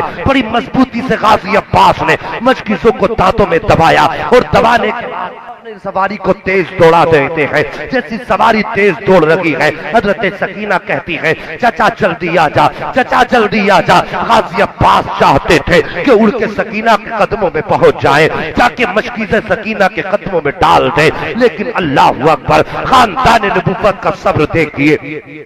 जब गाजी अब्बास के बाजू कटे हैं, हजरत सकीना ने रो के कहा था असगर पानी आए या ना आए, बस इतनी दुआ कर दे मेरा गाजी वापस आ जाए, मेरा गाजी वापस आ जाए। जैसे इतना कहा था, अमर इब्ने साद ने कहा कि जल्दी करो, अब हुसैन के भाई के मशकीजे पे तीर चला दो ताकि सकीना के मशकीजे में पानी का एक कतरा नहीं रहने पाए। अब तीरों की बरसात हो रही है। गाजी कभी इधर से मशकीजा बचा रहे हैं, कभी इधर से मशकीजा बचा रहे हैं। एक यजीदी ने निशाना लगाया और वो तीर सीधा जा करके हजरत सकीना के मशकीजे में पार हो जाता है। जैसी मशकीजे में पार हुआ है, पानी बहना शुरू हुआ है, इधर पानी बहा है, उधर सकीना के हाथ से प्याला छूट के जमीन पे गिर जाता है और कहती है असगर रोने जितना रोना है, अब ना पानी वापस आएगा ना मेरा गाजी वापस आएगा। इतना कहा अपने खेमे में वापस चली जाती है। गाजी अब्बास आगे बढ़ना चाहते थे कि एक तीर ऐसा आया जो गाजी अब्बास की आंख में पार हो जाता है, दूसरा तीर दिल में पार हो जाता है। जैसी सवारी से नीचे आए हैं, आवाज दे के कहते हैं अदरिकनी या हुसैन, ए आका हुसैन तेरा गाजी जा रहा है। जैसी इतना सुना था, आका हुसैन कमर पकड़ के कहते हैं आज मेरी कमर टूट गई है, तोड़ करके मक्तल की तरफ गए। आवाज देते हैं गाजी गाजी कहां है गाजी, लेकिन कोई आवाज देने वाला नजर नहीं आ रहा है, कहीं से जवाब नहीं मिला है। आगे बढ़े, देखा गाजी अब्बास के बाजू मिले हैं, उठा के सीने से लगाए हुसैन ने भाई के बाजू थे, और आगे बढ़े दूसरा बाजू मिला। जैसी पहुंचे हैं कहा गाजी तेरे बाजू तो मिल गए हैं मगर तू कहां है। आवाज आती है आका मैं यहां हूं। जैसे इतना सुना था आका हुसैन गए, जाके देखा गाजी अब्बास के चेहरे पे खून है, बाजू कट चुके हैं, गाजी अब्बास का सर जमीन पे है। मेरे हुसैन दो जानू जमीन पे बैठ जाते हैं, अपने गाजी का सर गोद में रखे हैं और रखने के बाद फरमाते हैं गाजी उदास न हो, नाना होज़े कौसर पे इंतजार कर रहे हैं। जैसे इतना कहा था आका अब्बास कहते हैं आका हुसैन मैं तेरा नौकर हूँ, आप मेरे आका है। कहा हाँ बता। का नौकर कुछ मांगना चाहता है। का बता क्या मांगना चाहते हो। गाजी अब्बास कहते हैं मेरी तमन्ना ये है ए आका मैं दुनिया से जा रहा हूँ, ख्वाहिश है कि जाते जाते तेरे चेहरे का दीदार करता चला जाऊं, आखिरी नजर तेरे चेहरे पे पड़ जाए। का गाजी हुक्म दे। गाजी अब्बास कहते हैं ए मेरे भाई अगर बाजू होते तो ये तकलीफ मैं आपको न देता, बस बाजू नहीं है इसलिए शर्म आ रही है, मैं आपको मजबूर कर रहा हूँ। का गाजी चाहता क्या है। का मेरे आका एक आंख में मेरे तीर लगा है, दूसरी आंख में खून भरा है, इतनी मेहरबानी कर दो ताकि मेरी आंख का खून साफ हो जाए और आंख खोल के मैं आपका दीदार कर लो। इतना सुना था आका हुसैन ने नाना मुस्तफा की चादर का कोना पकड़ा और अपने गाजी की आंख का खून साफ किया। जैसी आंख खुली है हजरत अब्बास आका हुसैन का चेहरा देख के मुस्कुरा देते हैं और मुस्कुराने के बाद कहते आका एक बात और कहूं मानोगे। आका हुसैन फरमाते जरा दिल पे हाथ रख के सुनना। आका हुसैन फरमाते हैं मेरे गाजी पता क्या कहना चाहता है। कहा मैं कुछ मांगना चाहता हूँ। कहा मांग तो सही। कहा आका जब मदीने से चले थे मैंने तब भी कुछ नहीं मांगा, मक्के में आए मैंने कुछ नहीं मांगा, खेमे लगे मैंने कुछ नहीं मांगा, 3 दिन प्यासा रहा कुछ नहीं मांगा, आज मैं मक्तल में आ गया कुछ नहीं मांगा, लेकिन मैं दुनिया से जा रहा हूँ, मैं कुछ मांगना चाहता हूँ। आका देंगे। आका हुसैन फरमाते मेरे गाजी बता तो सही क्या मांगना चाहता है। गाजी अब्बास की आंख में आंसू आए। अब जैसे आंसू आए हैं आका हुसैन कहते हैं ऐ अब्बास तेरी रगों में अली का शेर है, कौन है। जब तेरे सीने में तीर लगा तू नहीं रोया, बाजू कटे तू नहीं रोया, जिस्म छलनी हुआ तू नहीं रोया, आंख में तीर लगा तू नहीं रोया, अब बता किस लिए आंसू आए। गाजी अब्बास कहते हैं कि आका मेरा इंतकाल हो जाए तो मेरी लाश को खेमे में उठा के मत ले जाना। जैसे इतना सुना था आका हुसैन कहते हैं ए गाजी कैसी बातें करते हो, तेरी बहन शहरबानो, तेरी बहन जैनब इंतजार कर रही है, तेरी भाभी शहरबानो को तेरी शहादत के महराज का दूल्हा बनना देखने का इंतजार है, उम्मे रुबाब तेरा रास्ता तक रही है, क्यों ना लेकर के जाओ। गाजी अब्बास ने कहा था ए मेरे भाई अगर लेकर के गए और मुझको खेमे में रखोगे तो हो सकता है सकीना प्याला लेकर के आ जाए। अगर सकीना ने मेरे सरहाने बैठ के पूछ लिया कि गाजी वादा करके गया था पानी क्यों नहीं लाया, तो गाजी क्या जवाब देगा। मेरे हुसैन ने सर उठाया, अब्बास का सीने से लगाया, फरमाया अब्बास उदास न हो, अगर तेरी रगों में अली का खून दौड़ता है तो सकीना की रगों में भी फातिमा का दूध दौड़ा करता। उदास न हो, वो भी फातिमा तू सहरा की बेटी है। इतना कहा सीने से लगे हिचकी आई, रूह कफसे उनसरी से परवाज कर गई। गाजी अब्बास का लाशा उठा के जब हजरत आका हुसैन लाए थे ना तो आपका सीना आका हुसैन के कंधे पे रखा था और पैर जमीन पर खिंचड़ रहे थे। करबला की जमीन पे गाजी अब्बास के कदमों से लकीर खिंचती जा रही थी। कितना कड़ियल जवान था अली का ये, कितना बहादुर जवान था अली का ये। उठा के लाए खेमे में रखा, फरमाया ज़ैनब लो भाई की महराज देख लो। अभी इतना कहा था, सैयदा सकीना प्याला लेकर के आ गई, चचा के सरहाने रख के कहने लगी, चचा मैंने पानी मांगा था, नाराज होने को नहीं कहा था। चचा के गालों पे हाथ रखा, सैयदा सकीना ने फरमाया, चचा एक बार अपनी बेटी को बेटी कहकर तो पुकार ले, शायद करबला में कोई तेरी बेटी को बेटी कहने वाला ना मिले। जैसे इतना सुना आका हुसैन दौड़ के आए, सैयदा सकीना के कांधे पे हाथ रखा तो हजरत सकीना कहती है, अब्बा जी मैंने चचा से पानी मंगाया था, ये तो मुझसे नाराज हो गए हैं। जैसे इतना का आका हुसैन ने बेटी को सीने से लगा के फरमाया, सकीना जो मुस्तफा के हौजे कौसर पे पहुंच जाते हैं वो नहरे फुरात वालों से नहीं बोला करते हैं। का बेटी उदास न हो, सीने से लगाया। सैयदा ज़ैनब आ गई, आके गाजी अब्बास के सरहाने बैठी, बहन बहन होती है, बड़ा प्यार फरमाती थी गाजी अब्बास से हजरत ज़ैनब। बैठ के कहने लगी, मेरे गाजी परदेश में बहन को छोड़ के जा रहे हो, कम से कम हाथ रख के दुआई दे के चले जाते। जैसे इतना कहा था आका हुसैन ने बहन से कहा, ज़ैनब तू खातून जन्नत की बेटी है, जबान पे शिकवा नहीं आना चाहिए, तू लावारिस लगी है, तू तो वो है जिसका खुदा भी वारिस है, मदीने वाला मुस्तफा भी वारिस है। ये थी खानदान नबुव्वत की शहादत की एक झलक। इतना प्यार था सैयदा ज़ैनब को। जब आप करबला के बाद ज़ैनबिया पहुंची, आपके नाम से वो शहर आबाद है, इंतकाल होने का वक्त करीब आया, आपने इमाम ज़ैनुल आबिदीन को बुलाया, फरमाया सज्जाद आखिरी बात है, आखिरी बात। का सज्जाद का जी फूफी का मेरी वसीयत है। कहा क्या? का जब मेरा इंतकाल हो जाए, मेरा जनाजा तैयार हो जाए और मेरी कब्र पे जनाजा पहुंच जाए ना, तो एक लम्हे के लिए मेरा जनाजा कब्र पे रख देना और मेरा रूह करबला की तरफ कर देना, मेरा रुख करबला की तरफ कर देना। इमाम ज़ैनुल आबिदीन ने कहा था, फूफी किस लिए? तो आपने रो के कहा था, कोई आए ना आए मेरा गाजी मेरे जनाजे पे जरूर आएगा। कहा कब्र तक अपने भाई का रास्ता तकना चाहती हूँ। बड़ी गमगीन दास्तान है, मैं कहता हूँ कौन सुना पाएगा, कौन सुन पाएगा। ये किस्सा लतीफ अभी ना तमाम है, जो कुछ बया हुआ ये आगाज़ बाब था। बस जो हुए गलत उनको माफ फरमाए रब्बे कायनात। जिंदगी ने दिया साथ तो फिर होगी मुलाकात, चमन रहा तो फूल खिलेंगे, जिंदगी रही तो फिर मिलेंगे। मुसाफिर हैं हम भी, मुसाफिर हो तुम भी, किसी मोड़ पर फिर मुलाकात होगी। सारे लोग जरा अपने आका हुसैन के नाम पे कलमा शरीफ पढ़ लीजिए, ला इलाहा इल्लल्लाहु मुहम्मदुर रसूलुल्लाह। अल्लाह करीम अराकीन जलसा को दिन दूनी रात चौगनी तरक्कियां अता फरमाए, और जितने बैठे हैं आका हुसैन की महफिल में क़यामत के दिन अल्लाह हमें हुसैन के नौकरों में जगह इनायत फरमाए। वमा अलैना इल्लल बलाग। अस्सलामु अलैकुम व रहमतुल्लाहि व बरकातुहू। सैयदा ज़ैनब के नाम सिर्फ एक शेर बचा के शोलों से आबिद को लेके आई है, कमर पे बारे इमामत उठा के लाई है। अली की बेटी को झुककर सलाम कर सलाम, तेरी अमानतें घर तक बचा के लाई है। अस्सलामु अलैकुम व रहमतुल्लाहि व बरकातुहू।